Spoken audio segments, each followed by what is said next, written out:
આપણા કેલ્શિયમથી ભરપૂર સ્ત્રોતો કે ફૂડ કયા છે? તો કેલ્શિયમ આપણા શરીર માટે ખૂબ જ જરૂરી મહત્વનું મિનરલ છે. કેલ્શિયમને પૂર્ણ કરવા માટે આપણે આપણા ખાવામાં લીલા પાંદડાવાળા શાકભાજીનો ઉપયોગ કરવો જોઈએ, જેમ કે મેથી છે, પાલક છે, બથુઆ છે અને સરસવના પાન. આ જે છે એની અંદરથી આપણને કેલ્શિયમ ભરપૂર પ્રમાણમાં મળતું હોય છે. અને કેલ્શિયમ આપણા શરીરના હાડકાને મજબૂત બનાવવા માટે અને દાંતોને મજબૂત બનાવવા માટે ખૂબ જ ફાયદાકારક છે. અને એ સાથે સાથે જ આપણને આ લીલા પાંદડાવાળા શાકભાજીમાંથી વિટામિન કે પણ ભરપૂર પ્રમાણમાં મળે છે, આયરન મળે છે અને બીજા ઘણા બધા પોષક તત્વો મળે છે, ફાઈબર ભરપૂર પ્રમાણમાં મળતું હોય છે. તો ઓલ ઓવર આપણી હેલ્થ માટે પણ લીલા શાકભાજી ખૂબ જ ફાયદાકારક છે, તો આપણે એનો યુઝ કરવો જોઈએ.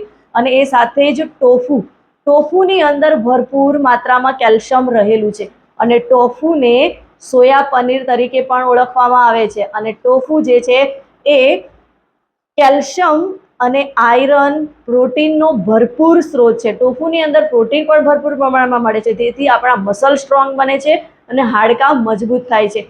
એટલે આપણે ટોફુનો પણ ઉપયોગ કરવો જોઈએ. અને ટોફુ એ લોકો માટે બેસ્ટ ઓપ્શન છે જે લોકો ડેરી પ્રોડક્ટ્સ યુઝ નથી કરતા, જેમ કે લોકો વિગન ડાયટ અપનાવે છે, એમના માટે તો બેસ્ટ ઓપ્શન છે. એમણે એમના ડાયટમાં ટોફુને ખાસ સ્થાન આપવું જોઈએ. ટોફુની અંદર ભરપૂર પ્રમાણમાં કેલ્શિયમ રહેલું છે.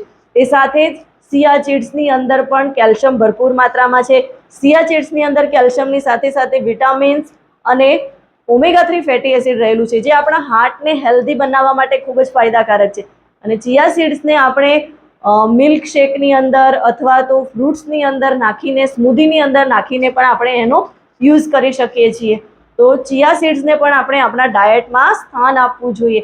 બાદામની અંદર પણ કેલ્શિયમ ભરપૂર માત્રામાં હોય છે અને કેલ્શિયમની સાથે સાથે વિટામિન કે અને ગુડ ફેટી એમાંથી આપણને મળતું હોય છે. તો બાદામને પણ આપણે આપણા ડાયટમાં સામેલ કરવું જોઈએ.